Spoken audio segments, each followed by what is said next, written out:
परम पूर्ण धनी हजूर स्वामी जी महाराज, परम आदरणीय माता जी महाराज और प्यारी साध संगत जी। प्यारी साध संगत जी, ये हजूर स्वामी जी महाराज आगरे वालों की वाणी है।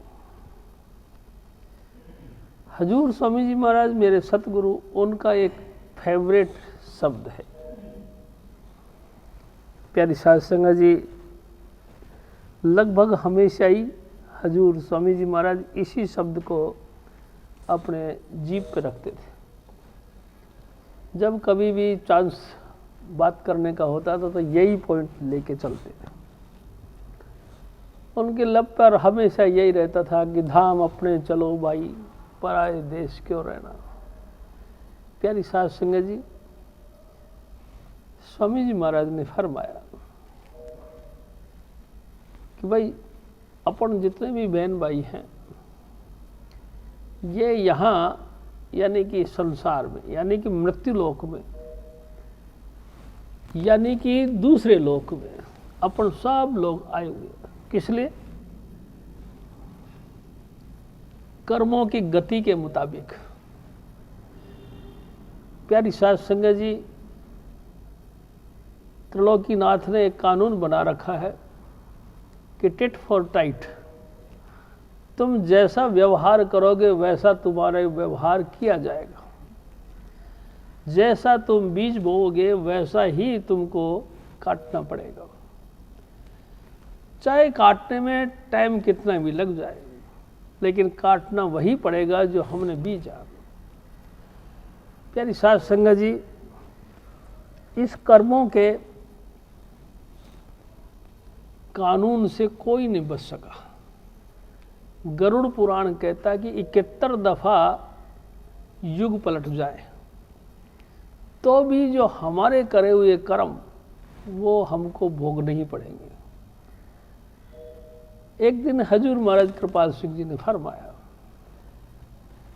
कि सतपुरुष ने अपनी कृपा से नेगेटिव पावर, जिसको कि त्रिलोकीनाथ कहते हैं, इनों का निर्माण किया। यानी कि भगवान जी ने, यानी कि सतपुरुष ने 16 सुत पैदा किए, जिनमें से कि 5वीं ज्योति यही है, धर्मराज।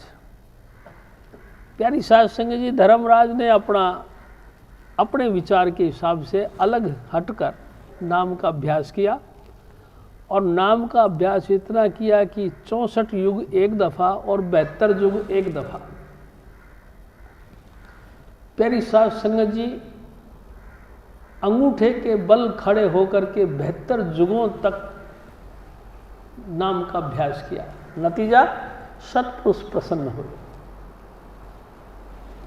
इनसे पूछा गया कि भाई आप इतनी कठोर तपस्या किस लिए कर रहे हो? इन्होंने कहा कि महाराज, मैं अपनी नई दुनिया रचना चाहता हूँ। सतपुरुष के हुक्म से त्रिलोकीनाथ ने नई दुनिया का निर्माण किया, यानी कि 3 लोकों का निर्माण किया, पिंड, अंड और ब्रह्मांड तक। प्यारी साध संगत जी, त्रिलोकी का निर्माण किया और करने के बाद वे फिर चुपचाप बैठ गए। हजूर स्वामी जी महाराज फरमाया करते थे, फिर इनको एक ख्याल पैदा हुआ और 4 खान का निर्माण किया।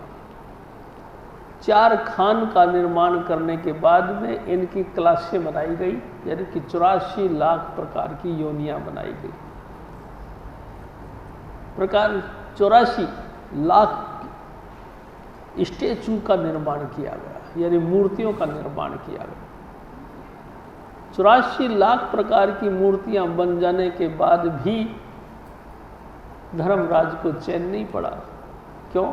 क्योंकि इनके अंदर चेतनता नहीं थी। ये मूर्तियां थी, कोई एक्शन नहीं किया करते थे। जब एक्शन नहीं तो फिर रिएक्शन भी नहीं, कोई कर्म नहीं तो उसका भोग भी नहीं, इस्तेमाल भी नहीं, कर्म का फल भी नहीं।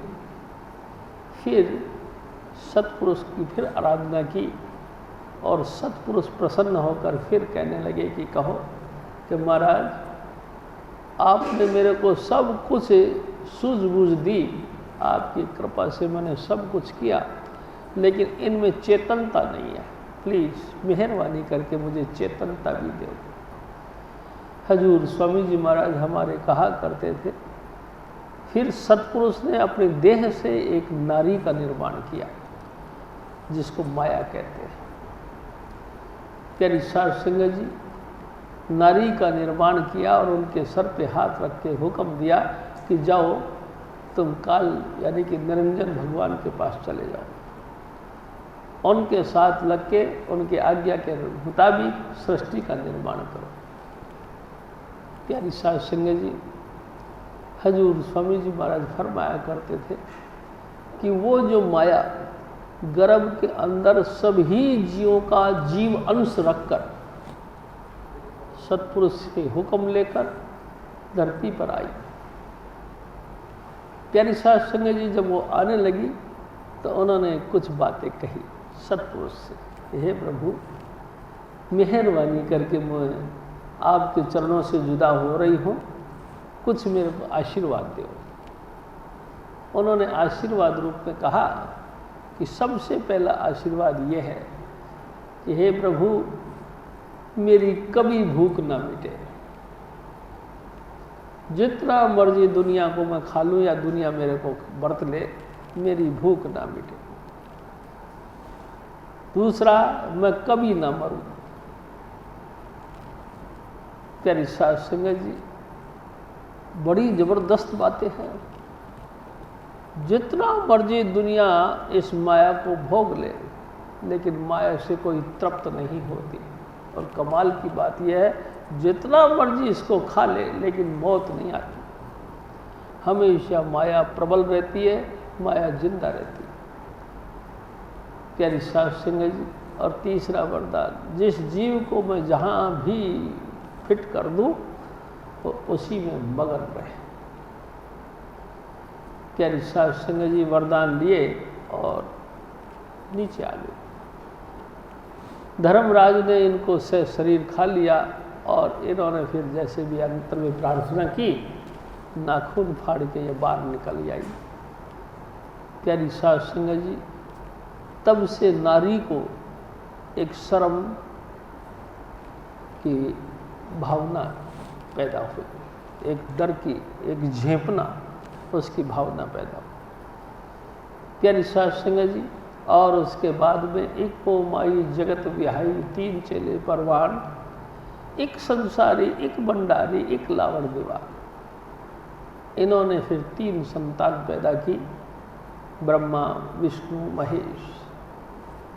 प्यारी साध संगत जी, और धर्मराज इनको हुक्म दिया, माता अष्टांगी देवी जिनको माया कहते, माया को हुक्म दिया कि मैं अब जंजरी द्वीप पे जाकर भजन करूँगा, तुम किसी को भी ये बात नहीं बताओगे कि मैं उनका पिता वहाँ रहता हूँ। एक ही बात कहना कि मैं ही तेरा पिता हूँ, मैं ही तेरी माँ हूँ, यही बात सबको कहना। प्यारी साध संगत जी, माया ने ब्रह्मा विष्णु महेश को बरमा दिया और ये कह दिया कि मैं ही तुम्हारा पिता हूँ, मैं ही तुम्हारी माँ हूँ। प्यारी साध संगत जी, और ये संसार के अंदर इनको प्रवृत्त कर दिया। स्वामी जी महाराज एक बात और भी कहते थे, जैसे सूरत से और सूरत, और सूरत से और सूरत लगातार उत्तरोत्तर बढ़ता रहा और सृष्टि का विकास होता रहा। जैसे एक गेहूं का दाना अगर ज़मीन पे डाला जाए तो उस एक दाने से कम 50-60 दाने पैदा होते, और 50-60 को फिर दाने डाल दिए जाए ज़मीन पे तो फिर 50-50 एक के यानी करीबन 300-250-300 के करीबन फिर बीज बनते। इसी तरह से सूरत यानी कि महासूरत से सूरत, सूरत से फिर सूरत, फिर सूरत से फिर सूरत, यानी कि सृष्टि का निर्माण होता गया और संसार फैलता गया। प्यारी साध संगत जी, और सारे जीव इस माया और इन तीनों देवताओं के जाल में फंसकर उलझ गए। प्यारी साध संगत जी, और कर्मों का बंधन इनके ऊपर ऐसा डाला कि कर्मों से रहित कुछ नहीं रहा, सब कुछ कर्मों के ऊपर आया। जिसने जैसा भी किया, अच्छा या बुरा। प्यारी साध संगत जी, मैं आपसे एक और निवेदन करता हूँ। स्वामी जी महाराज कहा करते थे, हम मनसा, वाचा और कर्मणा 3 प्रकार के कर्म करते हैं। अपन जितने भी ऑल ओवर वर्ल्ड में जितने भी प्राणी मात्र हैं, हम 3 प्रकार के कर्म करते हैं। एक है मानसिक, एक होते वाचिक और एक होता स्थूल शरीर से। यानी कि हम किसी के लिए कुछ भी भला या बुरा सोचते हैं, ये भी हमारे कर्म बनते हैं। यानी साध संगत जी, हम किसी के लिए भी कुछ भी विचार कर लेते हैं, ये विचार भी अपना प्रभाव डालते हैं और एक ना एक दिन ये भी उसका रिजल्ट देते हैं। कर्म यानी कि हाथ पैरों से, यानी फिजिकली जो हम काम करते हैं उसका भी मिलता है फल।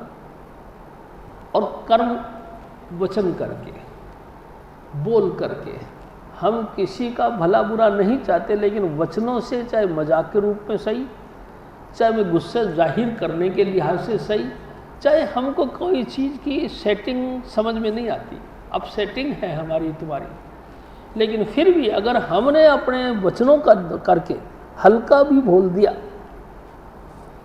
तो प्यारी साध संगत जी वो भी अपना प्रभाव डालते हैं।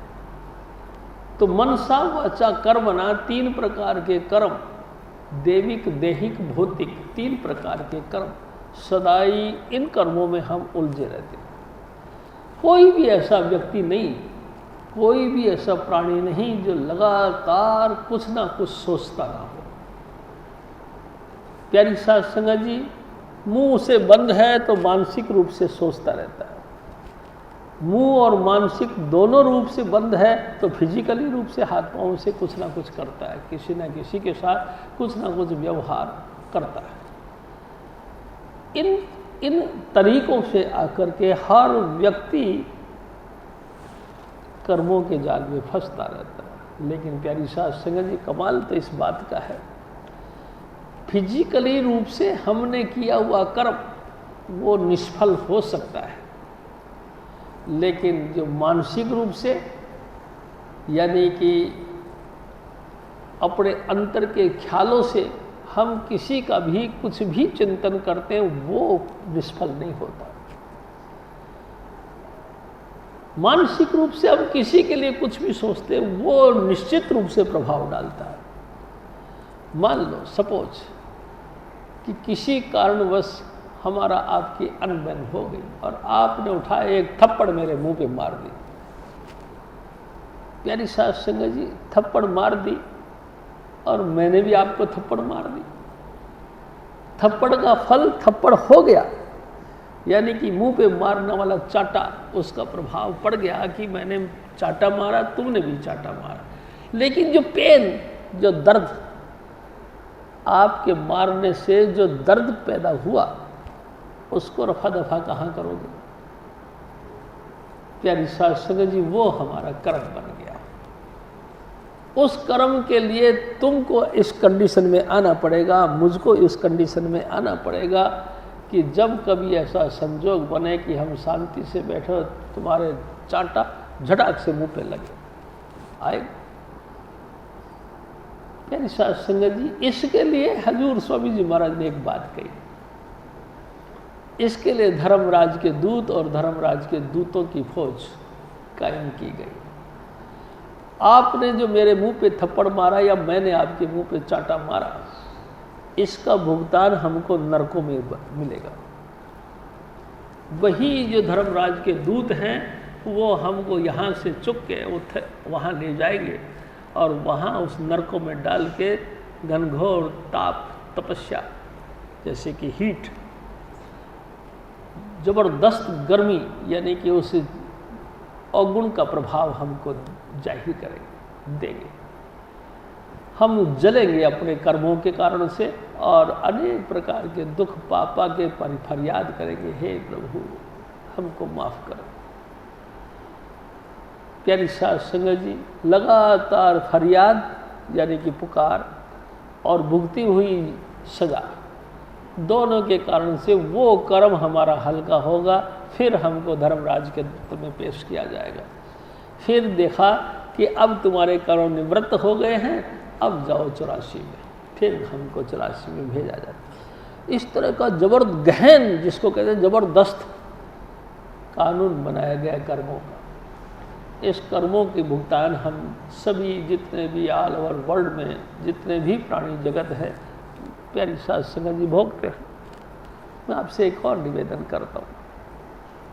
एक दिन हजूर स्वामी जी महाराज ने फरमाया कि दुर्योधन के पिता धृतराष्ट्र एक दिन भगवान कृष्ण जी से कहने लगे, हे प्रभु, सारी दुनिया तुमको भगवान कहती है और मैं भी कहता हूँ कि तुम भगवान हो, लेकिन प्रभु एक बात बताइए, मैंने ऐसा कौन सा कर्म किया जिसके कारण से मैं नेत्रहीन हो गया, अंधा हो गया। प्यारी साध संगत जी योगी थे ये भी। उन्होंने योग साधना के द्वारा समाधि लगाई और भगवान जी ने हुक्म दिया कि समाधि में अंतर में देखो।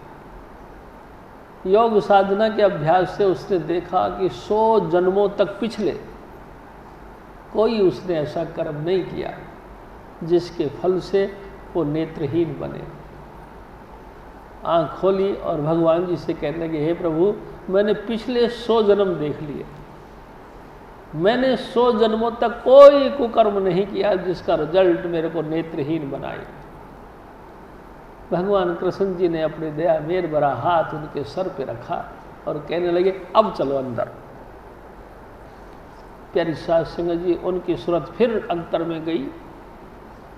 हजूर महाराज कृपाल सिंह जी फरमाया करते थे, 105 जन्म पहले, 105वें जन्म पिछले,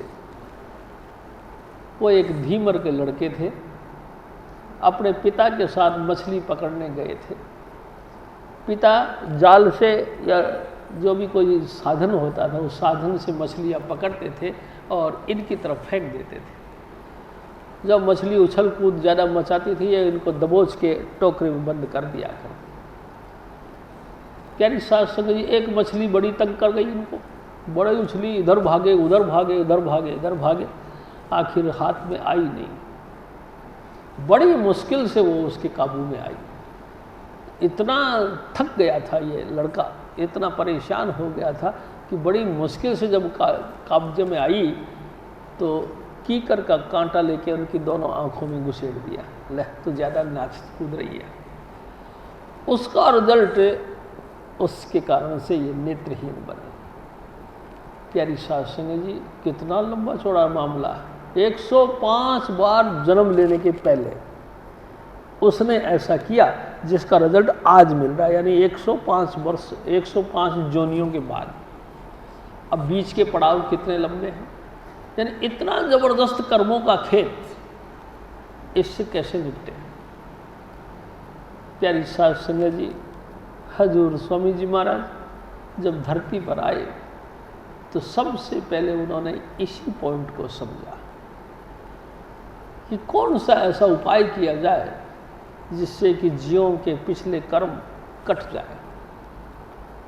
प्यारी साध संगत जी, ऐसा तो कोई भी त्रिलोकी के अंदर साधन नहीं जो हमारे कर्मों को काट सके, लेकिन हजूर स्वामी जी महाराज ने दया के कारण से एक बहुत मतलब अपने आप को पीछे ले गए, यानी कि सत्पुरुष से भी ऊपर, अलग उससे भी ऊपर, अगम उससे भी परे राधा स्वामी धाम, जहाँ कर्म का काल का कोई चक्कर ही नहीं था, वहाँ ले गए। वहाँ ले जाके फिर स्वामी जी महाराज ने सोचा कि जब तक जीव इस चीज़ के साथ में जुड़े नहीं, यानी कि शब्द धुन के साथ नहीं जुड़े, तब तक इनके तमाम कर्मों की शांति नहीं हो सकती, ये कर्म नष्ट नहीं हो सकता।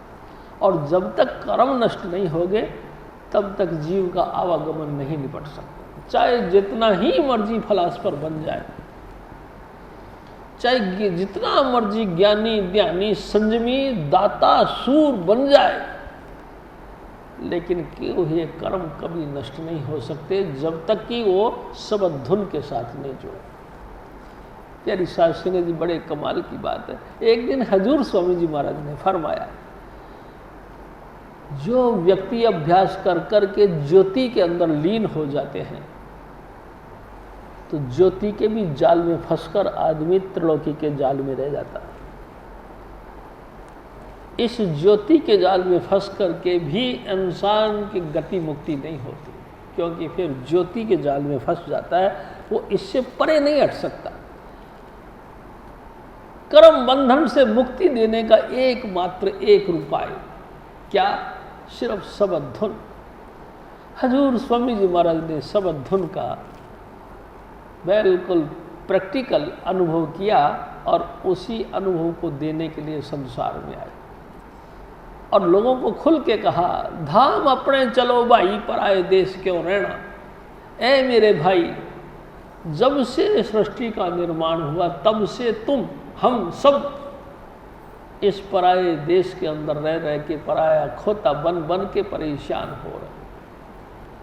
कभी हमको इस ख्याल का विचार नहीं आया, कभी इस पॉइंट पर हमने विचार भी नहीं किया कि इसके परे भी कोई देश है जहाँ के हम रहने वाले।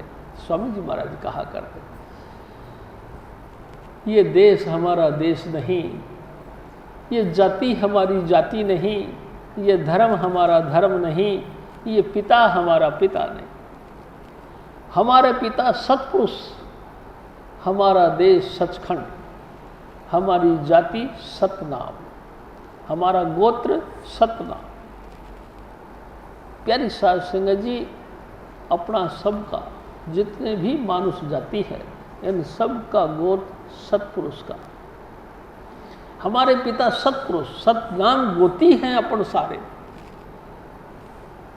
सत्य नाम तेरा पड़ा पुरबला, तेरा पिछला, जिसकी तू अंकुरी है, जिसका तू अंश है, तू सत्पुरुष के अंश है, वो तेरे पिता हैं, उस खानदान के तुम हो।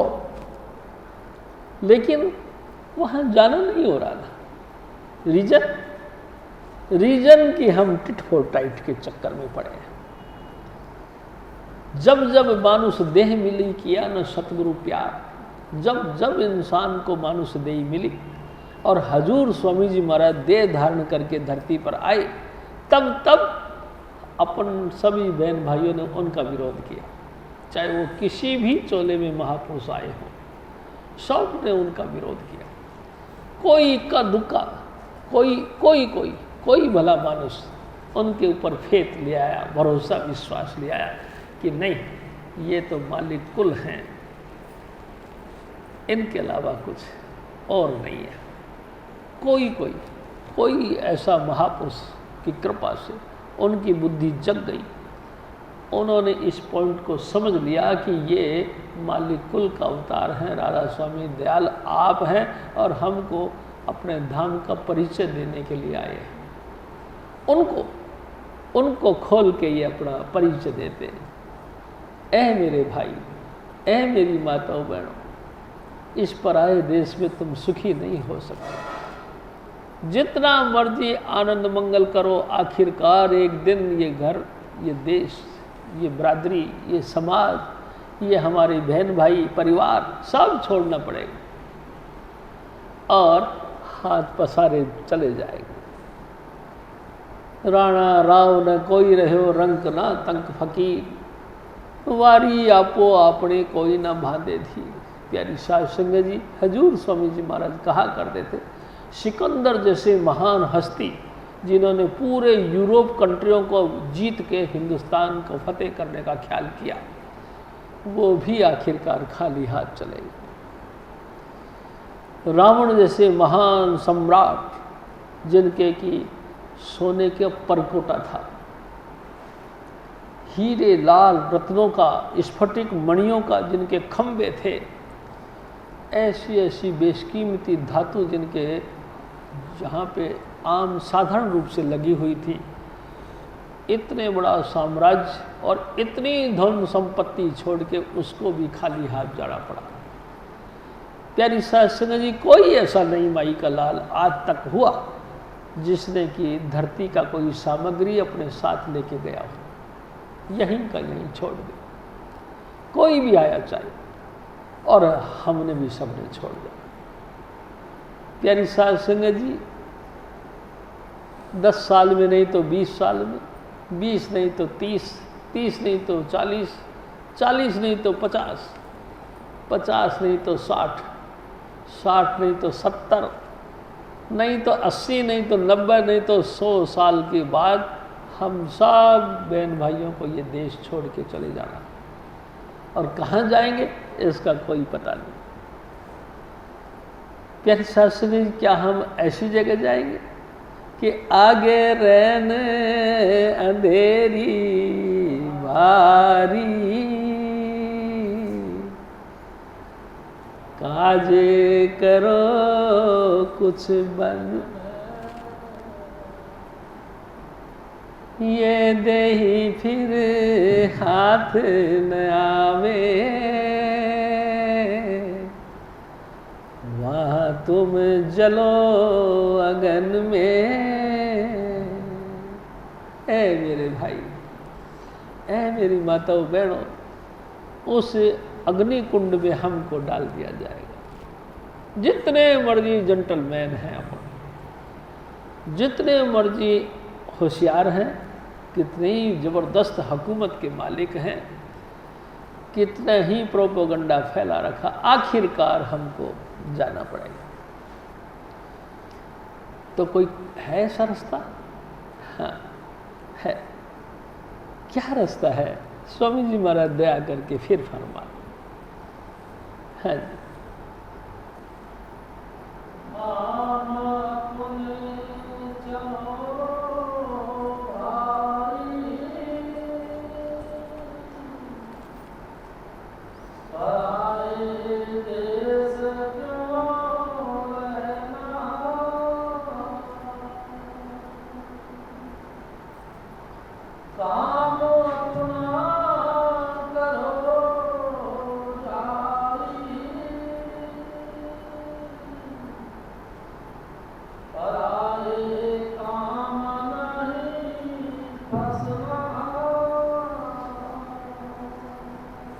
ओ मेरे भाई, हजूर स्वामी जी महाराज फरमा, जो भी तुम काम कर रहे हो ना, ये सब पराया है। पराया मीन्स दूसरों के लिए। अवर काज तेरे किते न काम मिल साध संगत भज केवल। जो भी संसार में हम करते हैं ये सब पराया काम है।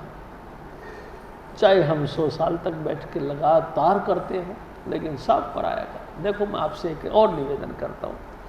अगर सुबह सुबह हम उठे, सबसे पहले हम शौचादि कार्यक्रम करने लगे, प्यारी साध संगत जी, ये भी पराया काम है। फिर स्नान किया, ये भी पराया काम है, इस पिंड को धोना। जैसे हमने पिंडा धोया, अपना शरीर धोया, उसके बाद चाय नाश्ता, ये भी पराया काम। प्यारी साध संगत जी, उसके बाद भी उदर पूर्ति के लिए रोटी खाना, ये भी पराया काम। फिर उदर पूर्ति के लिए हम कुछ ना कुछ रोजगार करते हैं, किसी भी तरह का, ये भी पराया काम। प्यारी साध संगत जी, वस्त्र आभूषण गहने वहने ये वो लटरम पटरम घर की डेकोरेशन के लिए, या घर का अपने आनंद मंगल के लिए, या समझ लो अपना वैभव दिखाने के लिए हमने घर में जो भी सामान रखा, सब पराया काम। शादी हुई, धर्म पत्नी मिली, धर्म पत्नी से संतान बने, ये भी सब पराया काम। पराया काम करते करते करते करते बुढ़ापा आ गया, आँखों में ज्योति खत्म हो गई, मुंह में से दांत गिर गए, जुबान लड़खड़ाने लगी, पाँव लड़खड़ाने लगे, घुटनों का ग्रीस खत्म हो गई। यानी कि पराये काम करते करते हम इतने नर्वस हो गए, इतने शक्तिहीन हो गए कि हम अपने आप को भी नहीं संभाल सकते। प्यारी साध संगत जी, लेकिन लगातार गधे बने रहे, दूसरे का बोझ ढोते ढोते। कभी ख्याल नहीं किया कि जब मैं मरूंगा तो मेरे साथ कोई नहीं मरेगा, ना मेरी घरवाली मरेगी, ना मेरे बच्चे मरेंगे, ना मेरी बहन मरेगी, ना मेरी माँ बाप मरेंगे। जिस वक्त मेरी मौत आएगी मैं ही मरूंगा, और मरूंगा मेरे साथ कुछ नहीं जाएगा। जाने वाले दो चीजें हैं। एक दिन स्वामी जी महाराज ने फरमाया, नाम गुरु का संभाले चल, यही है दाम गठबंधना। ए मेरे भाई, गुरु और गुरु का नाम, ये दो चीज ऐसी हैं जो तुम्हारा साथ देंगे। इसी का तुम बनज करो, व्यापार करो, इसी को संचय करो। सो तो हम करते नहीं, क्योंकि गुरु के ऊपर तो बिल्कुल भरोसा नहीं। बिल्कुल ऊपर ऊपर से गाते रहे गुरु गुरु गुरु गुरु करते रहे, तह दिल से माना नहीं। तह दिल से मानना किसको कहते हैं? स्वामी जी महाराज कहा करते थे, तह दिल से मानना है जो गुरु के वचन हैं उनको 100% ओके, यानी कि पास करके उनके ऊपर अपने आप को ढालना चलाना। जो वचन गुरु पूरे के मैं ठीक गांठड़ी बांधा, गांठ बांधना यानी कि मजबूत गांठ का बांध लेना, कि जो कही सो पक्की। ऐसा हमने कभी नहीं किया। गुरु ने कही, हमने सुनी। गुरु ने एक बार नहीं 1000 बार कही, हमने 1000 बार सुनी और सर भी मारा, हाँ ठीक बात, लेकिन उनके ऊपर हम चले तो नहीं। जो वचन गुरु पूरे के, जो गुरु वचन करके फरमाया, हमने उन तमाम आदेशों को सुना, लेकिन सच मानो हम उन आदेशों का पालन नहीं किया। उन हुक्म पे हमने कभी अपने आप को नहीं चलाया। बस उन्होंने कहा, हमने सुना, यहीं तक ठीक। अरे भाई, तुम्हारे स्वामी जी यो कहते आग है, उनका काम है कहना और हमारा काम है सुनना।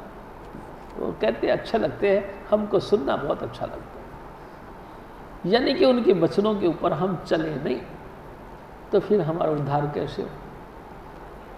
प्यारी साध संगत जी, अपन ने गुरु महाराज के वचनों को कभी भी अपने जीवन में ढाला नहीं, या समझ लो हमने अपना जीवन उनके वचनों के मुताबिक बनाया नहीं। बस नतीजा हम जैसे थे वैसे के वैसे। सारे जिंदगी भर हम पराये गधा यानी कि खोता बना रहा, पराया बोझ उठाते रहे।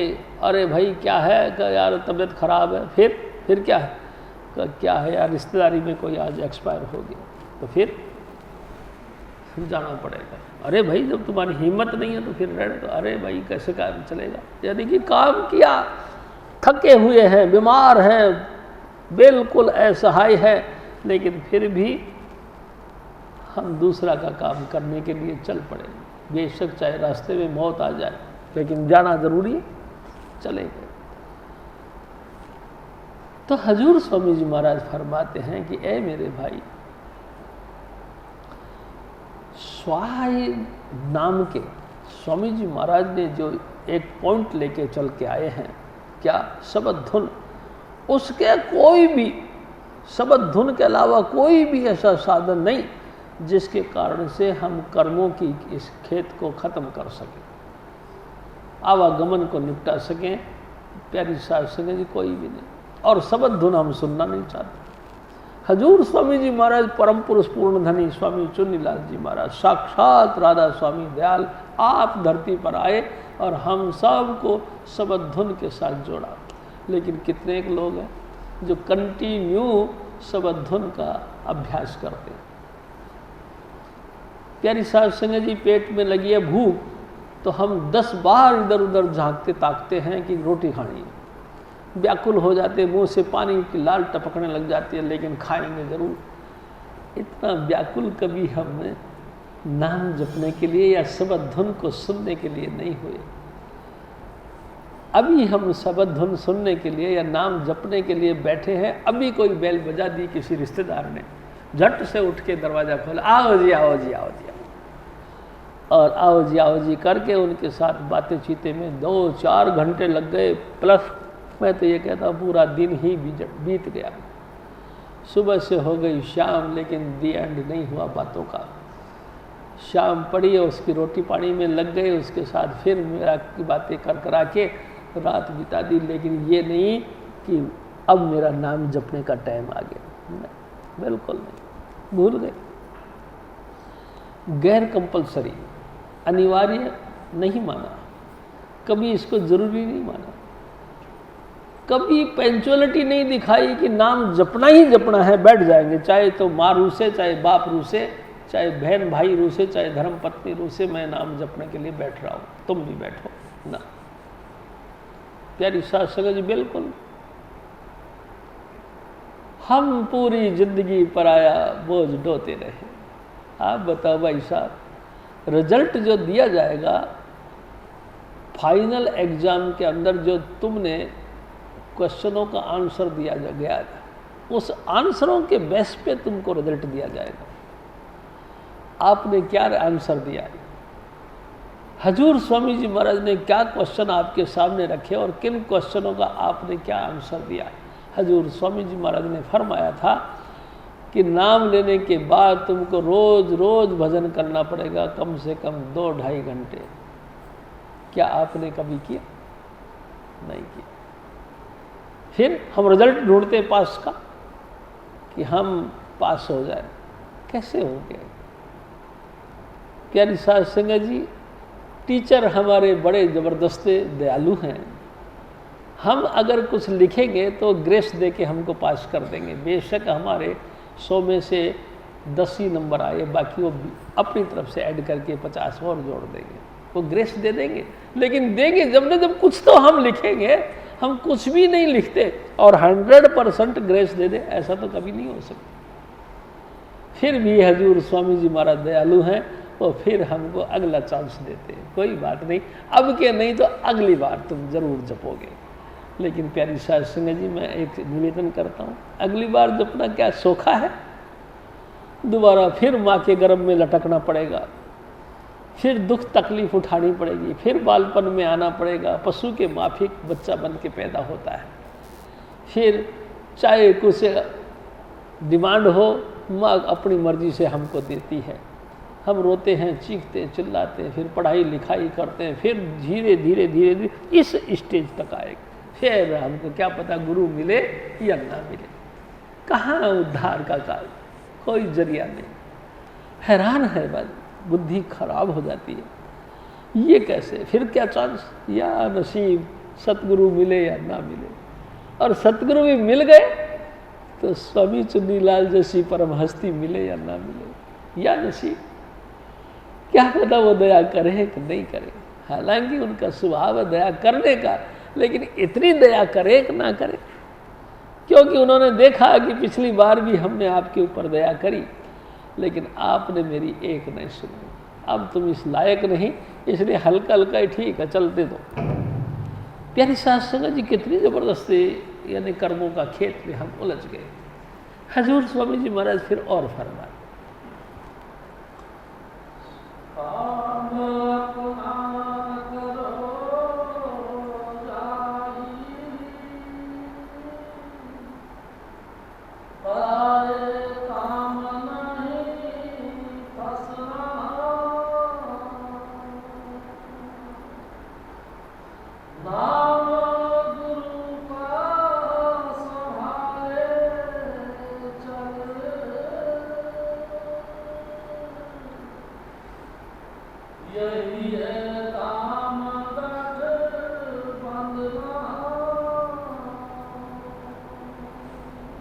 हजूर स्वामी जी महाराज, गांठ बांधना यानी कि धन संचय करना, नाम गुरु का संभाले चल, यही है दाम गठ बंधना। दाम यानी पैसा, यही पैसा है, यही दौलत है जिसको आप हम सब बहन भाई इकट्ठा करें।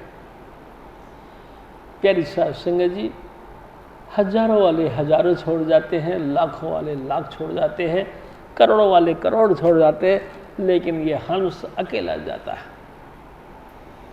और इस जाते हुए हंस के हाथ में क्या रहता है? स्वामी जी महाराज ने जो नाम दिया है, और इन्होंने उसके आज्ञा के मुताबिक, यानी गुरु की आज्ञा के मुताबिक नाम का जो अभ्यास किया, जितना जितना देर इन्होंने नाम जप जप के पूंजी बढ़ाई, वो पूंजी इसकी अपनी है। प्यारी साध संगत जी, ना इसको धर्मपत्नी छीनती है, ना इसको पति छीनता है, ना कोई जो है कि बाल बच्चा छीनता है, ना कोई समाज का व्यक्ति छीनता है, ना कोई देवी देवता छीनते हैं। ये तुम्हारी अपनी पूंजी तुम्हारे अपने साथ रहती है। और काम कब आती है? जब भी इमरजेंसी पड़ती है, जब भी ज़बरदस्त हालात बनते हैं, यही पूंजी गांठ खोली दो निकाल के दे दी। ये लो नतीजा। जो इस पूंजी का थोड़ा सा भी सिक्का निकाल के किसी के सामने रखा, उसकी तृप्ति हो गई, उसको तसल्ली हो गई, उसको आनंद मिल गया। ठीक है, अब तुम जाओ। दान यानी कि नाम की कमाई, यही है दान गठ बंधना। इसका हमको स्टॉक जमा करना चाहिए। बैंक में बैलेंस देखो भाई साहब, लोगों ने लाखों करोड़ों रुपए बैंक में डाल रखे। भाई दीवे बैंक फेल हो गया, रकम सारी खत्म। सारे कागजातों में आग लग गई, रकम सारे खत्म। आपके पास कोई प्रूफ कुछ नहीं, खत्म। लेकिन देखो प्यारी साहब संगत जी, हजूर स्वामी जी महाराज कितनी ज़बरदस्त पूंजी देते हैं कि हम अपने अंतर में बैठकर इन नामों का अभ्यास करते हैं, तो अंदर के खाते उसमें फिट हो जाते हैं। अंदर से तमाम जगह हमारा फील्ड हो गया। चाहे आप पिंड में रहें, चाहे अंड में रहें, चाहे ब्रह्मांड में रहें, चाहे सचखंड में रहें, चाहे अलख में रहें, चाहे अगम में, चाहे तो आप राधा स्वामी धाम में समा जाएं, ये पूंजी का खाता आपका वहाँ तक चलता है। हजूर स्वामी जी महाराज फिर और फरमाते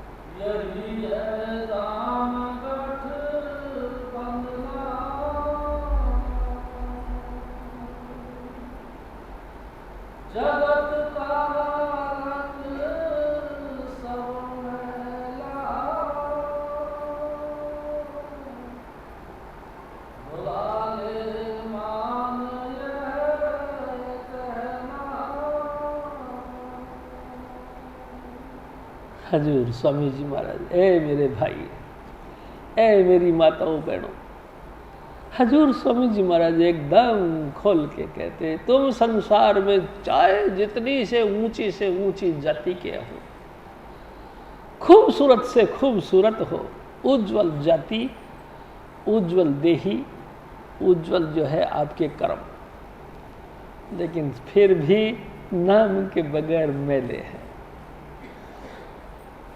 प्यारी साहब संगत जी, बगैर नाम के सब मैले हैं। तुम इस नाम के प्रभाव से इन कर्मों को उज्जवल करना चाहते हो, शब्द